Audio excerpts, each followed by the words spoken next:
Welcome to episode number 252 of the Beyond Social Media Show, the podcast for all of you marketing, advertising, public relations, and communications professionals. We are recording on December 7, 2018. We have a ton of things to talk about this week, as we usually do, including delivering the bacon, Smello-Vision returns, holiday spying, navigating audio news, hamburger takeover, soundtrack glasses, Grittymania, free Google courses, Chanukah Ooops, Facebook brain drain, Quora breach, and a bunch more. But before we go on to the best story of the week, we are introducing a new segment this week called Pro Tips. So every week from here on out, BL and I will offer each one pro tip per week that you can implement in your operations. And so without further ado, let's go on to the best story of the week. And BL, what do you got?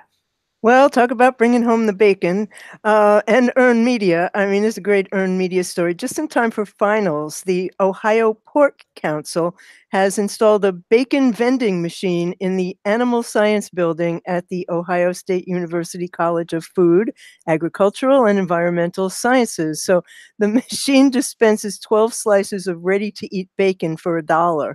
And if you buy bacon from the machine, all the proceeds go to the university's meat science program, whatever that is. And it'll be there until December 13th when finals end.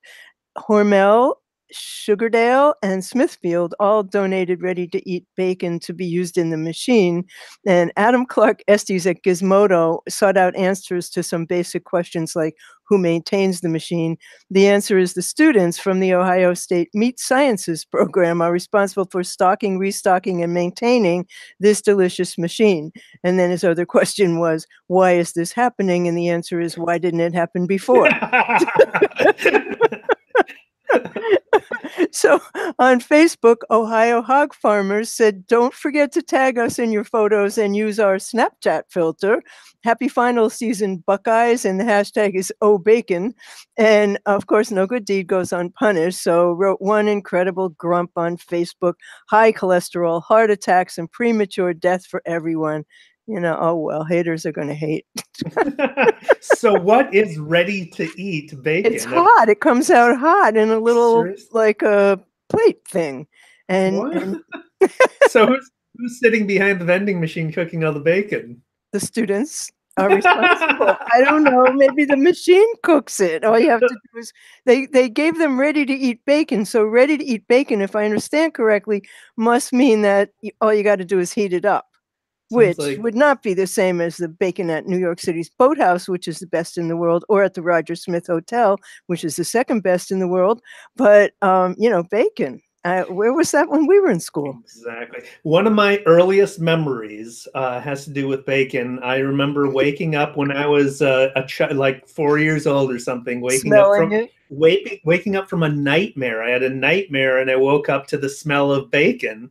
My mother was cooking bacon in the kitchen, and that's what I woke up to. And that smell of bacon will always be forever linked with comfort. It makes me feel comfortable, right? So this next Wait, I just have to tell you one quick bacon story. When I was in school, my brother got sick, and he's 10 years younger than me. And I called home and I said to my mother, "Is Sloan okay?" And she said, "Well, he must be. He just ate a pound of bacon." So this next story ties in with my memory of how smells link to memories. This is from the Star Tribune. Kristen Lay Painter, who writes about General Mills, a local company here, is bringing back Smello-Vision. It's a new campaign for their Pillsbury refrigerated dough products that they're doing for the holidays. Pillsbury is running movie theater commercials that will go olfactory with the smell of cinnamon rolls as they appear on the screen.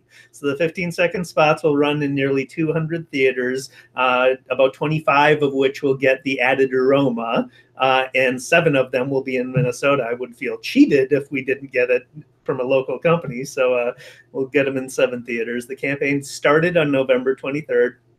It is the first time that General Mills has employed scent machines in theaters to sell a product. The machines have to be turned on and off manually. They're not cooking actual cinnamon rolls in the theater, just so you know. They're using cinnamon-based essential oil. The commercials will run before The Grinch and other family-friendly films with a PG or PG-13 rating.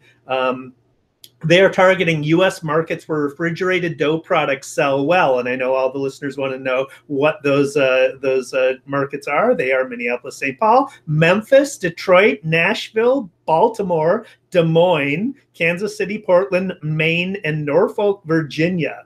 So Smello-Vision, as I referenced, was used in some theaters for a few years around 1959 with a film called Scent of Mystery, and we'll include the trailer for Scent of Mystery in the show notes so you can see it.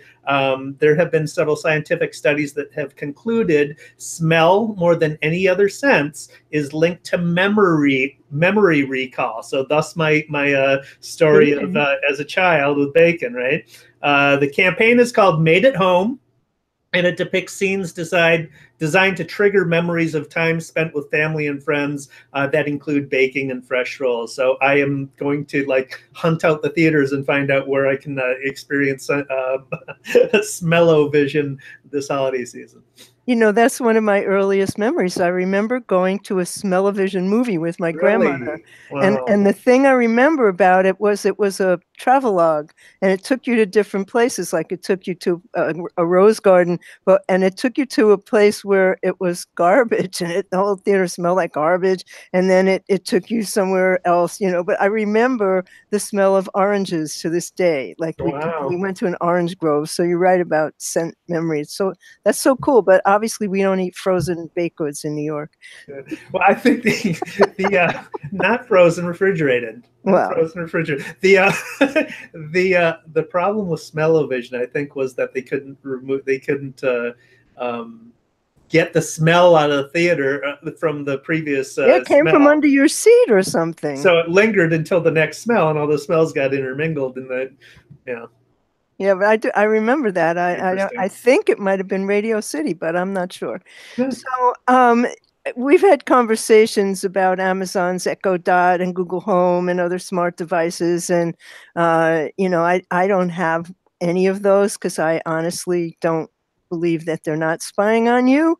So this is an NPR story. Americans are expected to spend $3.8 billion on Amazon's Echo Dot, Google Home, and other smart home devices this season, and that doesn't even include the other wider market of internet connected devices. So the Mozilla Foundation, the nonprofit behind Firefox search browser, is encouraging consumers to consider security and privacy in their purchases as much as performance or price. They rolled out their second annual Privacy Not Included guide, which now includes reviews for 70 internet-connected devices. And it includes, for example, how it works from baby monitors to drones. The guide invites consumers to score products on a privacy scale that slides from not creepy to super creepy. And so one example, some people may not be aware that their location is being shared from their devices. And so Mozilla's Vice President of Advocacy, Ashley Boyd, says there's some really significant safety concerns for many populations about revealing location. Domestic abusers, for example, have used spyware and internal GPS to stalk their victims through smartphones and other data-grabbing apps. So you can vote on how creepy or not creepy you think a product is when you find out what it does. And then you see the results and you get a very detailed explanation of the privacy concerns with that particular product. It also, interestingly, everybody should do this on every site, it rates the education level required to read the privacy policy, which is usually college. So it has, can it spy on me? And, you know, it has a camera, the microphone, and the location tracking. It tells you whether it does or does not use those to see you. And what does the product know about me? And can I control it? If a password is required, you need to change the default password, whether you're going to get automatic security updates. So, you know, that's an important thing to think about. Yeah. So for the rest of us who don't care about our privacy, Here's a positive aspect of audio news. So one of the things that I do with my smart speakers is I wake up in the morning to find out what the forecast is going to be. I get a briefing of the news and listen to what the latest headlines are. But there is some inherent problems with the news briefing out of smart speakers. And so this is a story from Neiman Labs, Laura Hazard Owen, addressing that. Google is trying to address that issue. So that some of the common complaints are the briefings are too long for news. They're not updated frequently enough. They're too repetitive. When you get bulletins from different news providers, they run together and the stories get duplicated. It's hard to skip stories you're not interested in, nor is it easy to stop and drill down deeper into stories that you are interested in. So Google is trying to address some of those concerns with a new experiment. So they're delivering more personalized audio news feeds through Google Assistant. They spent the past year working with about 130 publishers to build a prototype of a news station that consumers can control using their voice to skip stories, go back, stop and dive further into topics. It's built using each story as an individual chunk programmatically. So if you tune in the morning on your phone, you might get a quick update, but then go to your car and listen in your car. You won't hear stories that you've already listened to. Or if you're listening throughout the day, you won't hear stories that you've already listened to, so it's not repeating stories. Google's drafted some open specifications for single story feeds.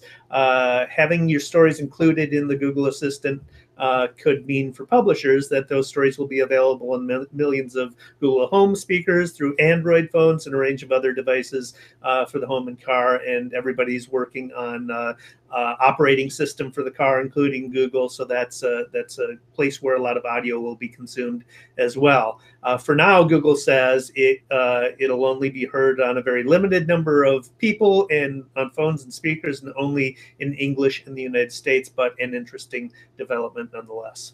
That really is interesting and necessary. You know, I mean, you got to be able to control what you hear. So this is just a fun one. On Monday, which was the birthday of the hamburger menu creator Norm Cox, he was celebrated with a McDonald's brand takeover on Reddit. That what the hamburger is that little 3 lines or 4 lines that you see on the top of mobile websites and many desktop websites, and it's come to be known as the hamburger. So McDonald's, on their mobile app, they turned the hamburger into a cheeseburger, and Cox invented that group of horizontal bars. And as part of the promotion, McDonald's was offering discounts through its mobile app to customers who tapped on the hamburger menus on the mobile websites of Reddit and McDonald's. And Reddit's alien mascot Snoo is dressed up as a McDonald's hamburger character throughout that day. And McDonald's also created a video starring Cox that salutes his work, while additional content was posted on Reddit and McDonald's social media channels. So always a dangerous undertaking, McDonald's also hosted an Ask Me Anything session at 3 o'clock on Eastern to let Reddit users pose questions to Cox, but nothing bad happened. So,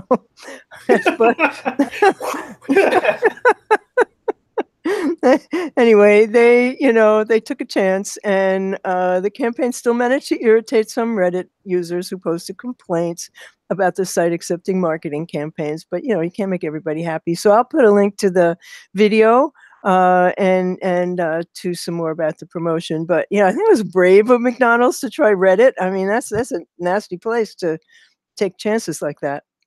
Well, it's a clever promotion, but also it's interesting that that Reddit users were reacting the way they. Reddit has a very difficult time because their user base is not allowing them to monetize it. So, yeah. And this is an example of that. But I think that was brave of McDonald's. Sure. Yeah. This is I'm all about audio usually these days, and today is no exception. So here's another audio story from PC Magazine's Matthew Humphreys, who writes about sunglasses with a soundtrack. My foray into smart glasses. I bought the Google Glass, which was a disaster. I got the spectacles from Snapchat. You liked those. What They're happened? pretty good. The screw came out of one of the arms, so I got to get that replaced.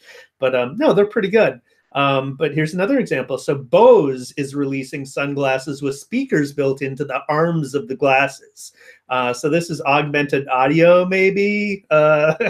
Right, the speakers are right near your ears on the arms of the glasses, so they basically shoot sound directly into your ears. The glasses sync with an Android and iOS app and that allows you obviously to stream music. You can use voice commands. You can take calls, hands and ears free. The sunglasses actually are sunglasses. They block up to 99% of UVA and UVB rays. The cost is $199. They're available in January in 2 frame styles.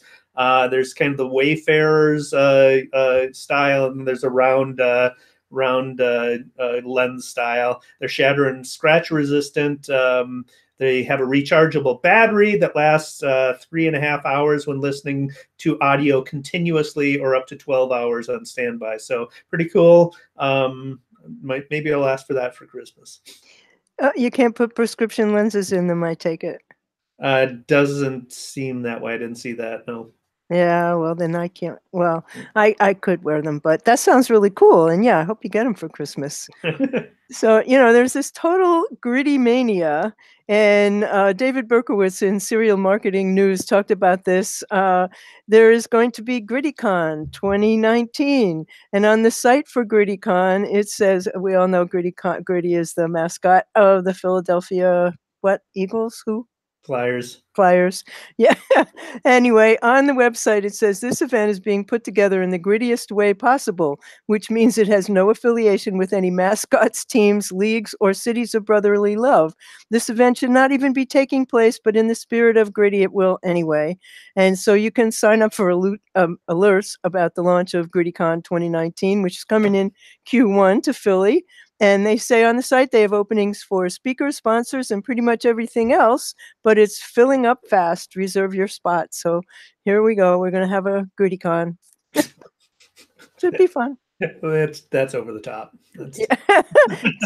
Today in New York is SantaCom, and there's all these drunk people in Santa outfits running around to pubs. It's one of those things that happens every year. Do you have that in Minneapolis? No, thankfully. It sounds kind of creepy, actually. It's totally creepy. Imagine you have to keep your children inside. I mean, seen a bunch of, hundreds. There's hundreds of them. So it's going on right now and until whenever the bars close. Every year, every damn year. So do you have any more good news? I do indeed. One of the very positive developments of the last several, maybe 5 or 7 years or whatever, has been the development of online learning.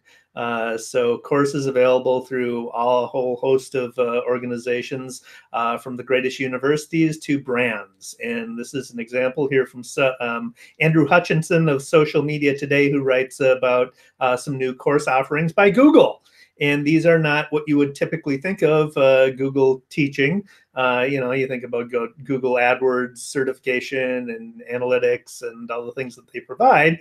But these courses are for general professional development, including learning techniques for public speaking, where you'll learn how to plan and deliver presentations to capture the attention of your listeners, communicating your ideas through storytelling and design. So it'll help you discover tools like mind maps, storyboards, and storytelling to help you engage people with ideas. Business communications, with many people probably should take this to learn how to draft clear, well-structured emails, presentations, or reports. And effective networking. So learning how to network is obviously a very valuable business skill or professional skill. So that course will introduce you to the principles of networking, how to develop your professional brand, and will include links to these courses in the show notes at beyondsocialmediashow.com/252. Google's courses are all pretty terrific, and they're free. Yeah. And it's really smart of them to help people with stuff like this. Yeah. So that brings me to bad news. Yeah, let's go. Okay, well, there was kind of a Hanukkah oops, Hanukkah's going on now, and the source is called, I'm sure I'm going to mispronounce this, Haaretz. And what happened was, in a well-meaning Hanukkah message, the Catholic News Agency, which covers the Catholic Church, mistakenly tweeted a picture of the Arch of Titus, which celebrates the Roman conquest of Jerusalem in 70 CE, and then they later apologized. So in the relief that they put in the message, it's a depiction of Roman soldiers carrying off the menorah of the Second Temple. Unproven rumors have long said that the menorah is currently hidden in the archives of the Catholic Church in the Vatican. So the apology tweet, blame it on the intern, said the person who posted the image now fully understands its implications. That's something they should have understood before. So they likely selected the image because of the presence of the temple menorah, which is replicated on the seal of the State of Israel and is a symbol of the holiday of Hanukkah. But the use of a full image by a Catholic news site drew amusement from some and anger from others. And, it's just one of those things, like, doesn't anybody check anything before they let it out? Do your homework, folks. They don't. People don't, and then you blame it on the intern. Yeah. Poor interns get blamed for everything. So this is a good or bad story, depending upon your point of view, I guess. This is from Salvador Rodriguez at CNBC, who writes about former Facebook employees who have left the company within the last 2 years and told CNBC that they've experienced a rise in contacts from current company employees, current Facebook employees, to inquire about opportunities elsewhere or to ask for job references. This behavior comes as Facebook deals with scandal after scandal that we've talked about ad nauseum on the show. While also the stock has dropped 40% from its peak in July. Glassdoor still lists Facebook as among the best rated tech companies with a satisfaction rating of 4.3 out of 5, but that rating has fallen noticeably during the last year with a particularly sharp drop in the last few months. So yeah, something's all's not well in Facebook land. All's not well, but I think Facebook is becoming kind of a fall guy. This whole thing about Sheryl Sandberg, investigating Soros. Well, of course she did. That was due diligence. Casey Newton wrote about that. He could affect the stock in a really big way. And when he started talking about Facebook, of course they had to do some research about it. But what happened after that? Not so good. But what are you doing the research for? Are you just trying to understand the landscape, or are you going to use that for, Well, but I mean, they're not the only ones, is what I'm trying to say. Yeah. So you have another one. I do. This is just quick. This is Quora, the latest company to lose all of their data to a hack. This is from Forbes' Davey Winder, who talks about their data breach. That included, wait for it, the long list. Names, email addresses, IP addresses, user IDs, encrypted passwords. They were encrypted and hashed with a salt that will vary from user to user, so note that. User account settings, personalization data, public actions and content, including drafts such as questions, answers, comments, blog posts, and upvotes. Oh, and as he says in his article, data that has been imported from linked networks. So if you connect your Facebook or link or Twitter account to Quora, that would include information from those linked networks like contacts, demographic information, interest, and access tokens. So if you connected your LinkedIn or Facebook account or Twitter accounts to your Quora account, you should right now go and change your password for those accounts too, because somebody probably has access to your other accounts now. If you are a Quora user who contributed anonymously, the data will not have been impacted because Quora doesn't store information on anonymous posters. You should have gotten if you're a Quora user, you should have probably gotten an email from them. Did not get one. Even if you didn't, if you have a Quora account, you should reset your password. We'll put a link to Winder's article on the show notes so you can read all the details of his excellent post about what happened and what you should do. So there you go, another data breach, another day, right? Yeah, happens all the time. I happen to be a Quora contributor, and I like that site. What surprised me in that data breach was how many people actually use Quora, which, if I'm correct, is 100 million. That is a lot more people than I thought would be involved with it. Yep. But it's really a cool site, actually. Yep, yep. Does that bring us to shiny objects, Dave? It does. What do you got? Well, this is kind of fun. This is there are so many monthly subscription boxes. There's Bark Box for dogs with toys and treats, and there's Birch Box, which has beauty samples, and now there's Bright Cellars, which is a subscription box for wine. So it's a company that was launched by 2 MIT graduates whose goal is to introduce the hidden gems of wine, which are the non-mainstream one, for you each month. And they made this algorithm that has a short quiz about your palate to determine your tastes, and then they can customize your monthly wine deliveries. I don't drink, but I thought the algorithm and the quiz were kind of fun, and we'll put a link to it in the show notes. And it's very clever. Very cool. Very cool. Mine is Refind. This is a site I just found, and I didn't refind it. I just found it, but it is a great site for refinding stuff that you like. The setup, for me anyway, was rather extensive. It's based on your Twitter profile. You choose the people, sites, and hashtags you want to follow. So I went through a long list of stuff and checked them all off that interested me. But after you're done with the setup, every day, Refind will pick the 30 most relevant news stories from all the sites, hashtags, and people you follow.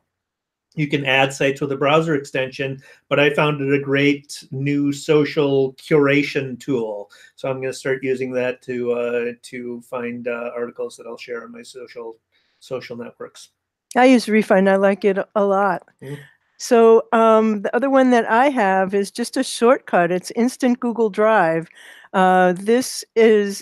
These are URL addresses that you can use so that you can just go immediately to open a new Google document, or you don't have to go and open Drive, and just go http://doc.new or slides.new or sheets.new, and there you are. It opens up in any browser, and it creates and opens a new Google, whatever it is you want, inside your active Google account. So you do have to be signed into Google, but most of us are most of the time, and it's great. It works like a charm. That is such a clever use of top-level domains. It's very smart of Google to do that. Yeah. My other one is for the holiday season. Adobe Analytics has offered a 2018 Holiday Insights tool, where it gives predictions, actuals, and analysis of data that they analyze across the billions of data points across Adobe's Experience Cloud. So it gives you a very comprehensive and accurate insights into online retail and e-commerce. The date range for it is November 1st of this year to December 31st, obviously, of 2018. And it is basically, it's an interactive infographic that gives you data on revenue, traffic, products, and personalization. And the personalization section comes from, it's basically a call to action for using Adobe's Experience Cloud, which is their website customer experience platform, which is pretty sophisticated, pretty amazing actually, and pretty damn expensive as well. I was just going to say, if it's Adobe, it's got to be expensive. Yeah, but it's very cool. We'll put a link to this to these holiday insights on the show notes at beyondsocialmediashow.com/252, so you can find it. So that brings us to politics, yes? It does. What do you got? Oh, this is hilarious. Randy Rainbow does these wonderful parodies, and he's got a new one.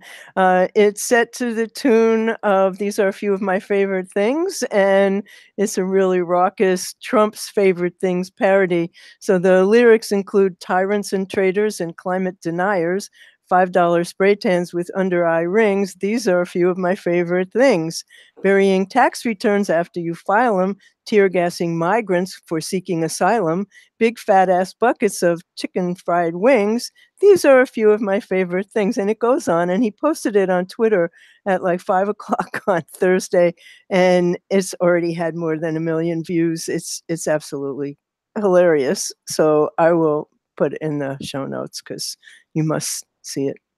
All right. Well, I'll take your hilarious one up you. Bet you can't. Oh, yeah, I can. Straight from the mouth of Rudy Giuliani. This is from Nice. a Verge article by Chaim Gartenberg. So Giuliani posted on Twitter on November 30th this tweet.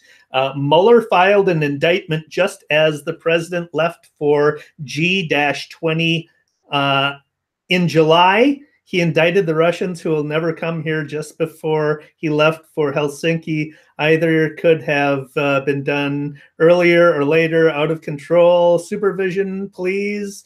But the part of the tweet that caused him some difficulties was he did not include a space between the first sentence and the next, where the first sentence ends with G-20 and the next sentence starts with IN. And by not including a space, that created a hyperlink. So G-20.in is an actual top-level domain. So what Twitter automatically did was, well, it looks like a domain name, it looks like a website address, so we're going to create a hyperlink to it.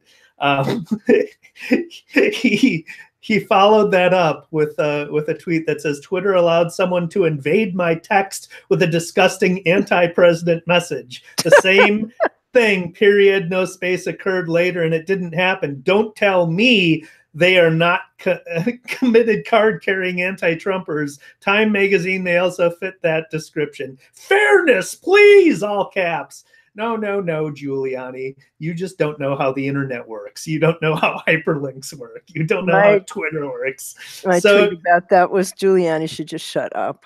So, Jason, no, he shouldn't. This is just priceless.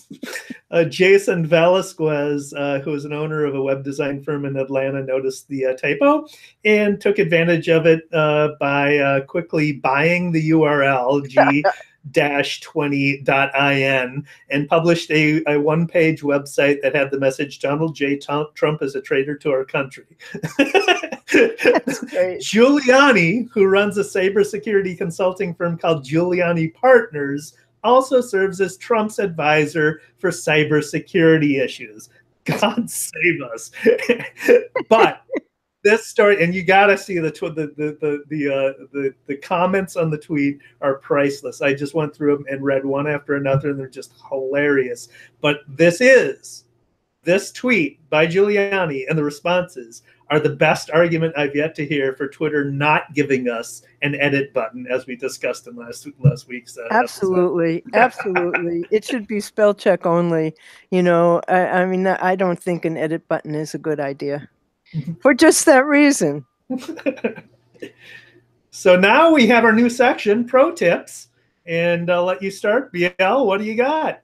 I have a writing pro tip. Reading off a screen on your phone or your desktop or your tablet is entirely different than reading on a page or in a magazine or a book.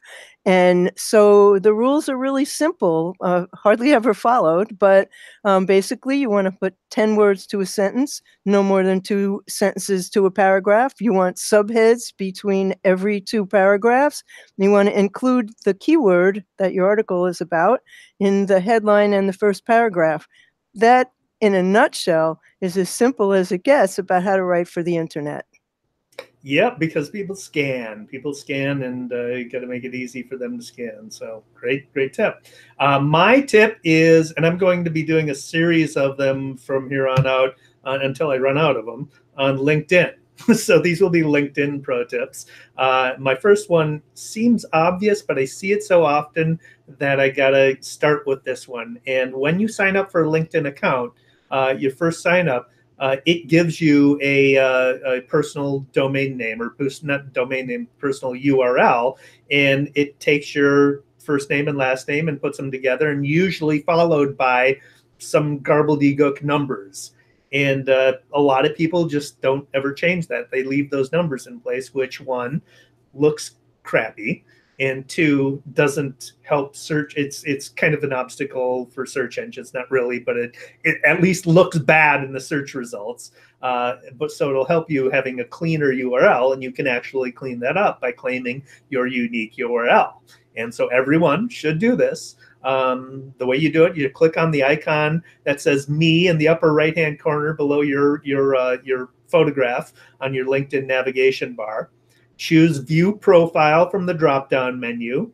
On the profile page, click the Edit Public Profile and URL link in the upper right-hand corner of the screen. Under Edit URL, click the pencil icon, create your unique URL or clean up your URL, and then click Save, and you're done. Everybody should do it. Good tip, Dave. All right, so let's wrap this up. Daily numbers.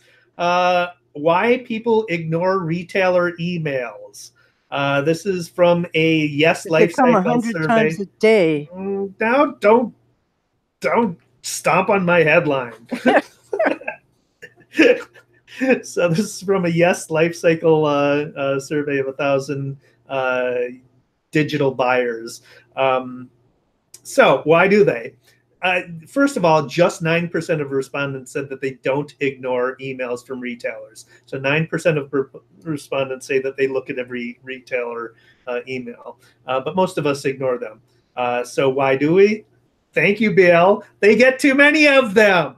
So 58% total say they ignore them because they get too many emails from retailers. For comparison, generation-wise, 18 to 23-year-olds, that's 68%. And for 55 to 73-year-olds, that's 47%. So the younger you are, the more likely you're to complain about getting too many retailer emails. Irrelevant product recommendations is another one. 50% total cited that.